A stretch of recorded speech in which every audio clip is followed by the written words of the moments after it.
Hello, today we are looking at a book that kicked off my quest for finding older books and reigniting my love of children's literature. This is called Up a Tall Tree by Anne Rockwell, and pictures are by Jim Arnosky. It is a reading on my own book. It's from 1981, and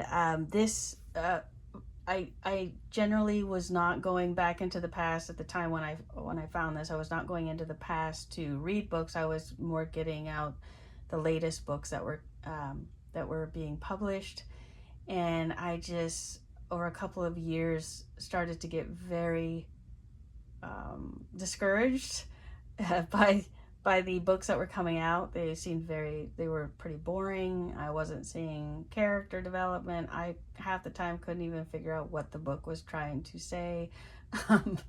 And there would be books that would be recommended for nature or something that your kids would really love, and I would pick those books up and read them, and my kids weren't interested in them. I wasn't having a good time with them, and so it just made me turn my eye to look for some other things. And this was the book that I did find that blew me away. So Up a Tall Tree. I should have been aware of this book based on when it was published, but it was new to me. And the pictures are by Jim Arnosky. He is a naturalist, so the illustrations not only pop for their vibrancy and their actual hand drawn artist work, but they're very detailed and accurate, and so that's really great. But this book has a few themes. One of them is the celebration of a child's curiosity.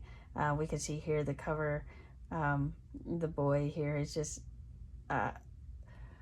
very peaceful, loving, happy kid, and he is a very, very curious child.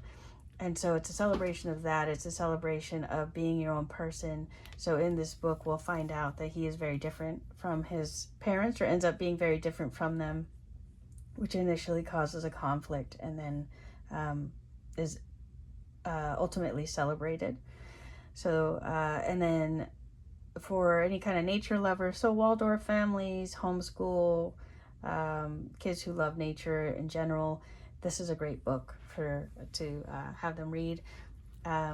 Since it is a reading on my own book, but it's from 1981, it's probably more for maybe 6 to 9 year olds, depending on their own reading level, and definitely really good read aloud for probably 3-4 years old to 6 years old. And I will tell you that this is a book that you would want them to, or this is a book a kid, or my kids, they were looking over my shoulder. They were glued to this book because of the illustration. So let's open it up and take a look. We have here, it starts out with this vivid imagery. It looks wonderful and so enriching to the eye. And they're on every page. So as you turn the page, they really blend and tell just as much of the story as the words do. And what's interesting is initially we get this, it seems more like a historical book, something in the past, the family, you get that and all going along. But where I was really surprised was it turns into something else. So here we have the boy. He initially is not old enough to go chop down trees with his parents. They're wood choppers. They're very poor, and but he finally gets his axe. He's old enough. He's really excited. He goes to chop down the trees, but he has been a nature lover and being very curious. When his parents would go and chop down trees when he was too young to chop down trees, he'd be exploring the forest, and so now he's getting his experience and doing what his parents do, and realizes it's not for him. He doesn't like it. He doesn't like it. He's bored by it. He's much more fascinated by nature again. and his curiosity has him, instead of chopping down a tree, climbing a tree. And that's where this story takes a very big turn. So going here, and in the library, when I initially was just kind of thumbing through it, what really popped out to me was this. So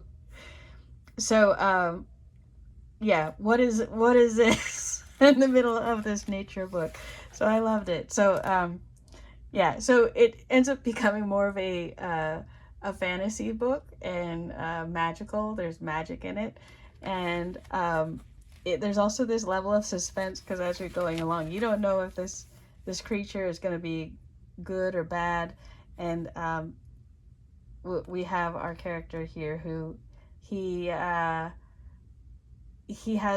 a great kindness and just a peace within himself, and he decides to help this creature, and as a result he gets rewarded.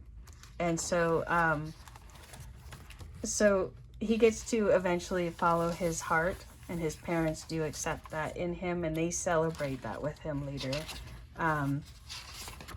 We'll see here that he gets to grow into an older man, a nature lover, and I just love the detail of this. And yeah, so wonderful story, loved it, and would recommend for little ones. This is on archive.org. I know if you're in the Waldorf side, I know that you like screens are not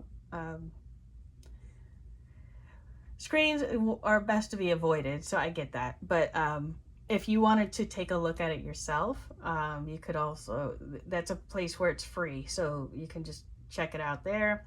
But I have seen these in libraries. I saw some at a thrift store, half price books, thrift books, all that stuff. So they're around, and definitely would recommend them. I then went in a search of Anne Rockwell, her other books, and they're much more for a younger audience. So I haven't really gone into those too much myself, but this book here, just loved it, kicked off my journey, recommend. And I would love to see if you had found this in your own childhood, or what your experience has been. But great book, and I will see you in the vault.